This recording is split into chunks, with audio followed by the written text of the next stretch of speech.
आज मी तुमका ढोशाचो एक प्रकार दाखवते जो बाहेरच्या ढोसा सेंटरवर मिळता.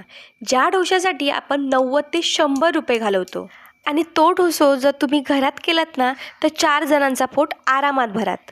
आणि त्यातल्या त्यात तुम्ही तो घरात केलात म्हणजे एकदम हेल्दी असतलो. आणि मुलांच्या टिफिनमध्ये दिलात ना तर मुलं येऊन सांगतली, आई असंच टिफिन रोज देत जागे. ह्यो ढोसो बनवू काय 5 मिनटं पुरेशी आहेत.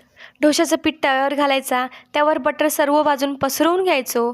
यावर कांदो, सिमला मिरची, टोमॅटो, जेक्का बघून पोरकी नाक मुरडतात बीट, खूप सारा पनीर, छोटंसं तुकडो चीजचं किसून घालायचो. त्यावर सॉस घालायचा. आता मसाल्यात सगळ्यात भारी चव असलेलो पावभाजी मसालो घालायचो.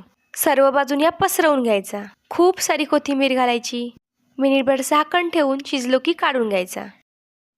मग खूप साऱ्या पौष्टिक भाज्यांनी बनलेल्या या ढोशाक एक लाईक करा की.